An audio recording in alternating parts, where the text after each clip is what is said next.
This is Mick Foley, the Hardcore Legend, and this is InYourHeadOnline.com. He makes a lot of claims that he's a very well-endowed person. Does he live up to those, or? Hey, man, I'm not that kind of girl. You know what I'm saying? If I meet with you, you have to take him, grab a handful. That's all I can tell you, Let's talk about that kind of stuff. President Clinton here in the chat room says he remembers a bunch of matches on the old Coliseum videos with you and the Undertaker, and just wondering, could you tell that he would become such a huge deal in wrestling, or what with him? With the Undertaker, yeah. Mark was really good. Matter of fact, I was with with Paul Bearer this past weekend. We were up in New Jersey doing some autograph signing. Oh, cool. You know what I'm saying? Him and Jimmy Hart and a bunch of other guys. But I had his first match. I had Taker's first match. Oh, in WWF? I had the pleasure of eating coffee grounds from the jar. All right, yeah. Sprinkled on me. I had coffee grounds sprinkled on me. Okay, so that's what they used. All right. Better than dirt. But maybe for me.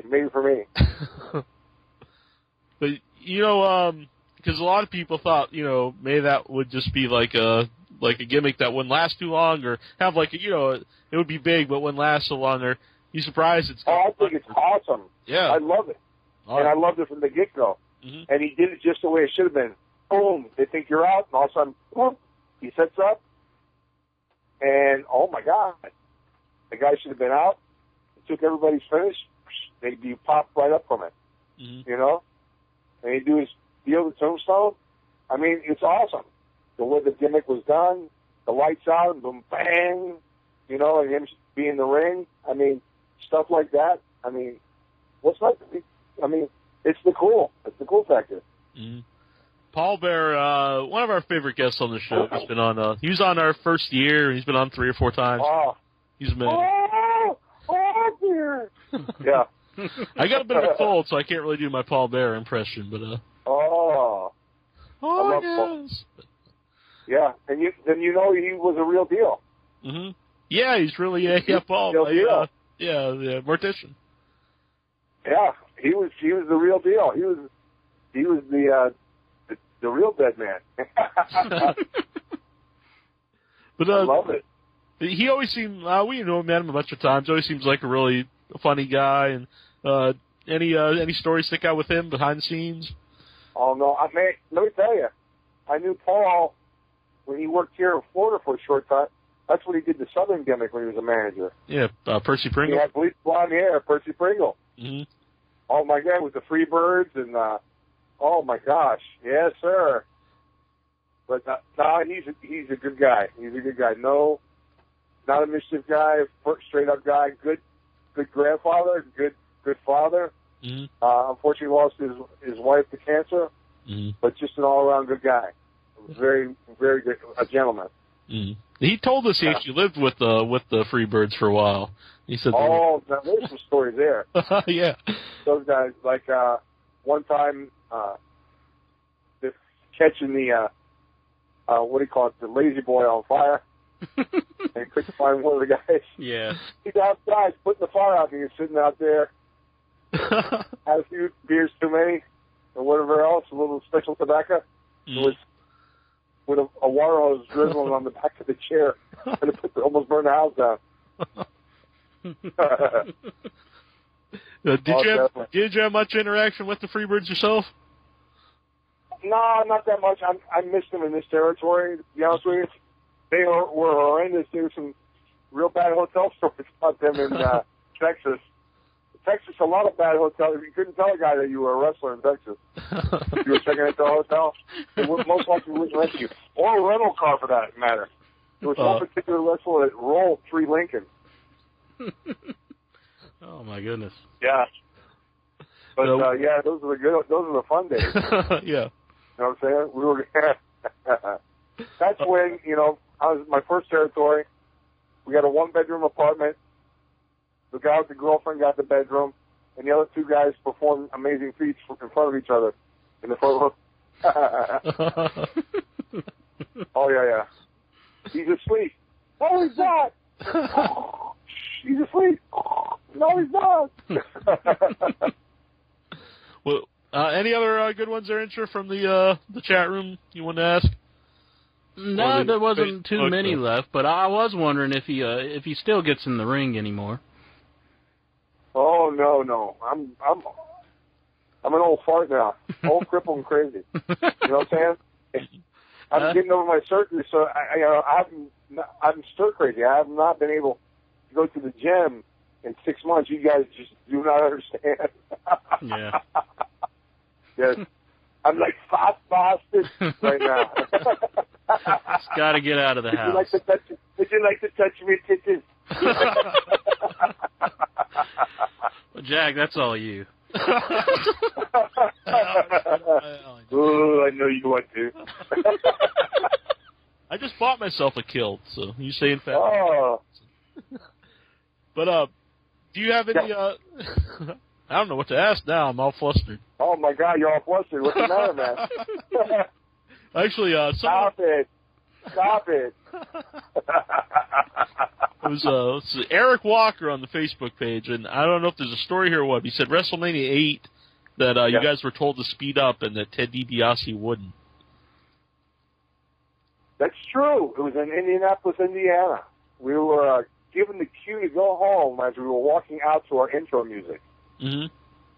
And after the ring, we told them, he says, we're doing our match. So we did the match, however long it was. We were out there for a while. And after we finished the match, we went back to the curtain. Vince was there, losing his mind, yelling at us as we were walking through. Mm-hmm. I said, don't talk to me. Talk to the captain out there. I just did what I was told to do. You know, because and that's a critical deal. That's how we all did get fired for that deal. I don't know. But you know what? He said Ted was the man with the most years, and me and Quick looked and said, okay. You know, we were told even the poor referee was losing his mind. You know, but you know what? You know, the general in that particular match was, you know, this is what we're doing. Okay, we're doing it. Mm-hmm. So we did it. I think, you know, there's 4 of us, all for one for all. We're coming up on Halloween, and I actually read a story that you and John Tent Earthquake that you guys went to like Stephen King's house. You guys found out like he was a big wrestling fan. Yeah, man. We're big Stephen King fans, man. Uh-huh. We were big, huge. Yeah, we were there in dead of winter. We had actually we were doing a double shot. We were there. We drove into Stephen King's hometown, and we had a shot at night at Boston Garden. So we were going to do the afternoon shot there. And Stephen King would come out usually to the matches when they were there. Okay, it was a spot show. Mm-hmm. And so we were there, and he never showed up. We were pissed off. We had books and stuff like that. We were like, yeah, we wanted to meet him, you know? Yeah. But he's cool. Oh, he's the coolest. Uh-huh. So we go, let's go to his house. Okay, Quake's on. I said, let's go. So we went to his house, and he had this cool Victorian house with the round room in one corner, you know, and wrought iron cemetery fence all around it, man. And on the gate posts, iron cobwebs, okay, the corners, and the main walkway that goes to the house door, okay, on that gate was 2 3-headed dragons out of iron sitting on the top of each post. And, I mean, there was iron spiders on the fence, and, you know, it was that cool old cemetery, wrought iron fence. And so we're sitting out front taking pictures. There's snow up to our butts, okay, because it was like, the night when we rolled in the night before, it was like 30-something below zero or something like that, and the snow was blowing. And so we're out there, and you see these old people looking through their storm doors at us, taking pictures, you know, because we ain't little. It's like Frosty the Snowman and his bigger brother, you know, out in front of the place, fluffy and stuffy. So we're out there taking pictures, you know, like tourists, and posing and do all kind of stuff with the books and stuff. And all of a sudden, out of the corner of his eye,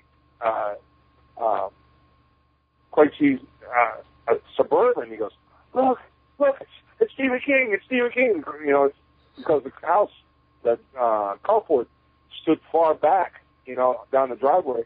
So he runs across the front there, and he's jumping up and down like a little schoolgirl, you know. Mr. King, Mr. King, oh, Mr. King. And I'm laughing my butt off, and I'm like, oh, my God. So I hoof it over there. By the time I get there, the Suburban pulls up, and sure enough, it's Stephen King. And he says, oh, you know, and we talked to him for a few minutes, and all across his dashboard are blue. You remember when the California raisins were popular? Yeah. He had these little raisin guys all across the dashboard. And he was going to go, he was on his way to go pick up his, he would have gone to the restaurant, but he was on his way to pick up his kid from the ice skating arena. You know, so he signed our book, and we got pictures taken with him. So it was pretty cool. That's pretty awesome. Yeah. Yeah. I've heard he's a really good guy. Like, I've heard he's been in like an airport before and just started picking up his own books that was on the shelf and signed them. He loves wrestling. Well, Needful Things talks about Chief J. Strongbow is mentioned in that book. You know what I'm saying? It's like another guy who was a big fan. Remember the Bundys? Oh, yeah. On TV? Yeah, Married with Children. Married with Children, right. Okay. Even there was a couple of episodes where he used King Kong Bundy and a couple of the other guys in. Yeah. Okay. That's they glow in it for a little bit, yeah. But the director, big WWF fan. And so that's why the characters were called the Bundys. They're named after King Kong Bundy. That's awesome. Another big man. Yeah. And awesome, man. Awesome guy. Oh, yeah. He's a grumpy guy, but he's an awesome guy. He's always good to us. He came on the show, and I guess he's not big on doing interviews, but he did one for us, so we felt very... No. Oh, he's a sweetheart. Uh-huh. You know, just don't always say it because he is a good guy. Yeah. He does stand-up now. Oh, no way. Yeah, stand-up comedian. Oh, I can believe it. He's hardcore dry humor. His Twitter is funny, too. He puts a lot of little one-liner things on his Twitter. I'm going to have to pull it up. Yeah, that's awesome. A lot of the wrestlers do stand-up. I don't know, like Piper, Mick Foley. Oh, yeah? Mm-hmm. No, I didn't know that. I had no idea. Yeah, I'm actually going to... both of them very intelligent, both of them very sharp. Yeah. Yeah, I've seen them both live doing it, and actually next month at a convention I'll be at Days of the Dead horror convention, and they're doing Roddy Piper versus Mick Foley stand-up. I'm not sure exactly what's going to go on there, but I'm looking forward to it. Oh, that'd be awesome, man. Yeah. So hopefully I can record it, but it's up to them. Yeah. Mick Foley is very, very, very intelligent. Yeah, he'll be back on here in a couple weeks, making his fourth appearance, I'm sure. And tell him I wish him the best. He is a very, very good guy, man. A real gentleman. Mm-hmm. Always one of my favorites, and really nice guy, like you said. Yeah, he is a very good man. Yeah, both of them are. Both of them are gentlemen. Mm-hmm. Well, we want to thank you for coming on tonight. It's been a lot of fun. I appreciate it, man. I hope, anytime you want, I'm around. We'll have... All right. It's on. We have it recorded, so now you're definitely coming back. Awesome. Right. Definitely, have them come up with better, crazier stuff, and I'll try and really whip into my bag of tricks. All right. So everybody listening out there. I'll come up with try and find some really good stories. I'll have to bleep out. Don't hold the names. The names have been changed to protect the innocent. Right. Oh, it's just wrestling. There's no innocent.